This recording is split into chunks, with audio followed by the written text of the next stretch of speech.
saya pengen dengar dan juga teman-teman lain di luar sana, ada nggak sih kata-kata mutiara atau quote of the day-nya Mas Nafan untuk kemudian tetap menginspirasi kita nih investor-investor muda di pasar modal Indonesia? Oke, thank you. Nah, di sini kalau misalkan kalau kita masuk ke dunia pasar modal ya, bagi buat yang para investor yang baru ya, sebenarnya itu tujuannya bukan untuk mencari kekayaan ya, bukan untuk menjadi orang kaya misalnya. Tapi ini lebih pada sekali lagi penting ini risk management itu penting ya. Jadi dengan ada risk management kita bisa mendapatkan profit gain seperti itu. Nah itu benar-benar paling penting itu. Oke, berarti kalau bisa kita garis bawahi, risk management akan deliver profit gain. Jadi Iya jangan betul. kekayaan di yang pertama ya, tapi memang ini belajar mengelola resiko sehingga akhirnya hasilnya untuk kita-kita juga. Indeed. Ya. Oke, keren. Terakhir. Oke, siap. Kata-kata untuk pasar modal Indonesia dong, Mas Nafan. Boleh harapannya, boleh kesannya soal pasar modal Indonesia. Wah, di sini ya saya sebagai teknik analis saya melihat bahwasanya kinerja ISG seperti yang tadi kita bicarakan ya, itu berada dalam kategori secular uptrend ya. Ya kalau bisa kita lihat dari monthly chart ini bahwasanya ketika kita mengalami masa krisis, tapi pada akhirnya ISG kita juga berhasil mencatatkan all time high ya kan, misalnya sejarah sudah membuktikan. Berarti ini menunjukkan bahwasannya resilient itu yang paling melekat satu dalam ISG kata tuh kita. yang melekat ya, resilient. Betul sekali. Untuk pasar modal Indonesia berbagai kondisi, berbagai tantangan, ternyata all time high aja masih bisa terus ditembus ya. Iya betul Bahkan sekali. masih cukup positif sampai dengan sekarang. Di akhir tahun 2025 kemarin catatannya apa nih Mas? Dominan yang masih cukup positif dan sesuai ekspektasi investor atau justru banyak yang miss-missnya juga? Ya sebenarnya rata-rata yang saya catat itu 8% hingga 12% ya untuk kinerja bottom line. Tapi juga ada yang benar-benar di atas ekspektasi. Taruhlah misalnya ada emiten yang menjalankan ekspansi bisnis untuk meningkatkan kapasitas produksinya, sekaligus juga memanfaatkan peningkatan terjadinya ini ya kenaikan harga komoditas sehingga average selling price-nya meningkat secara signifikan ya. Jadi ini contohnya kayak seperti emiten berbasis emas ya, tentunya ini di atas ekspektasi ya, saya akui ya karena ini sudah benar-benar tercermin dari proses uptrend yang terjadi pada emiten gold related stock base seperti itu. Jadi kalau misalnya jika untuk emiten-emiten lainnya yang mengalami pengambatan dari sisi kinerja top line, tentunya ini benar-benar mempengaruhi dari sisi bottom line. Tapi overall pada waktu itu yang saya catat itu di kisaran 8 hingga 12% ya. Rata-rata seperti itu. Oke, rata-rata seperti itu. jadi memang masih cukup bagus gitu ya, meskipun yang cukup menonjol tadi dari sisi komoditas ataupun tadi yang berbasis emas yang memang kita tahu kemarin kencang sekali ya di tahun 2025. Nah kalau kita lihat soal risiko eksternal lah, mungkin kita ulas sedikit lagi Mas Nafan. Masih ada yang perlu kita waspadai nggak nih di tahun ini? Selain kan isu MSCI ya sudah terjadi dan sudah kita usahakan untuk perbaikan. Tapi ada lagi kah risiko lainnya yang mesti diantisipasi? Ya kalau misalnya jika di tahun ini sepertinya saya rasa global risk masih bisa dimitigasi ya.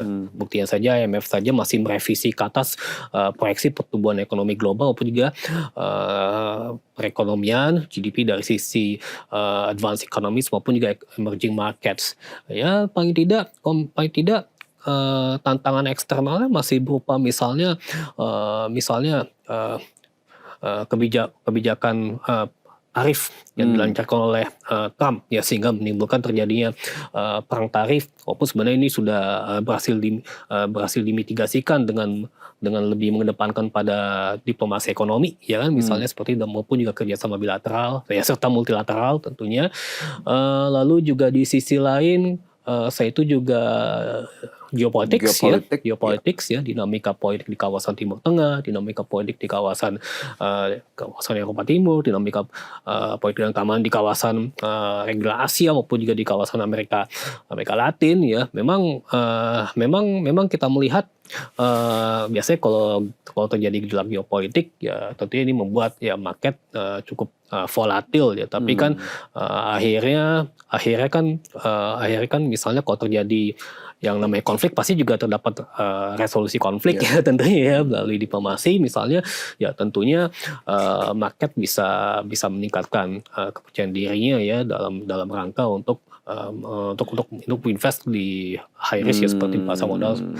Hemat saya seperti itu ya. Belum lagi juga ya tantangan eksternal risk lainnya ya, misalnya berupa ya environment atau lingkungan ya. Hemat saya itu juga isu lingkungan juga hingga sekarang juga masih terjadi ya kan. Belum lagi juga external risk lainnya adalah berkaitan dengan ya higher for longer monetary policy ya.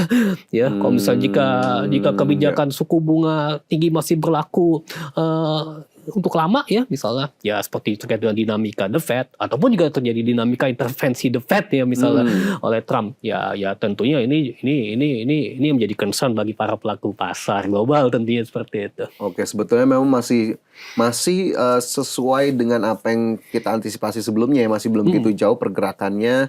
Ya lagi-lagi seputar apa yang dilakukan Amerika Serikat dan krisis geopolitik serta tadi suku bunga global tentu masih harus diwaspadai meskipun masih bisa terukur lah, kecuali memang jika ada kejadian-kejadian di luar perkiraan mungkin. Nah itu yang memang harus dihitung lagi lebih lanjut. Iya betul sekali. Nah kalau soal free float yang tadi sempat disebut Mas Nafan, ini nanti kalau memang akhirnya kita sudah berhasil mencapai free float 15%, pengaruhnya seberapa besar nih Mas Nafan? Apakah kemudian emiten-emitennya ini cukup kesulitan nggak nih untuk ngejar free float sebesar ini juga? Ya sebenarnya kalau menurut saya untuk emiten-emiten berbasis Konglo maupun juga berbasis second liner apalagi third liner memang itu merupakan challenge tersendiri ya.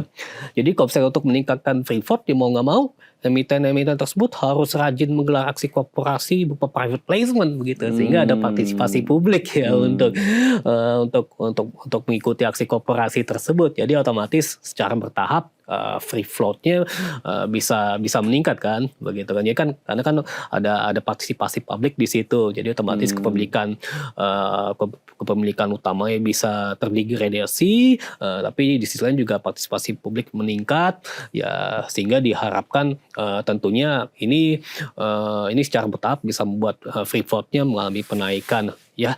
Jadi itu ya. Tapi kalau saya kan untuk big caps ya, saya rasa sih no issue ya. Pas ya, no issue kalau menurut saya seperti itu. Oke, no issue untuk yang sudah besar-besar big caps, tapi memang challenging banget buat line-line yang di bawahnya begitu ya. Banyak sekali karena nih memang emiten yang belum hampir 100% harus ditingkatkan free floatnya dari 7,5 ke 15%. Betul sekali. Nah kalau lihat berbagai kondisi sekarang ini Mas Nafan, terutama untuk teman-teman investor retail di luar sana yang nonton podcast Licuan dari episode pertama sampai saat ini, strategi yang paling relevan apa nih untuk teman-teman di luar sana investor retail melihat kondisi pasar seperti sekarang? Akumulasi bertahap kah? Trading jangka pendek kah? Atau memang wait and see dulu aja? Yang penting adalah disiplin dalam menerapkan risk management ya, hemat saya. Apapun yang terjadi misalnya ke depan kan memang unpredictable ya sebenarnya. Ya kita beli saham kalau sama fundamentalnya bagus ya itu bisa meningkatkan convictions ya. Tapi kalau misalnya jika terjadi sesuatu yang di luar ekspektasi kita, tentunya risk management itu sangat penting. Maka dari itu kalau saya sih misalnya sebagai technical analyst memang yang paling saya suka ya dalam menjalankan manajemen resikonya itu adalah averaging ya, tentunya seperti itu. Saya lebih suka averaging begitu. Kecuali kalau misalnya jika bagi yang suka main saham gorengan seperti itu atau scalping ya mau nggak mau harus menerapkan prinsip cut loss ya, tentunya seperti itu.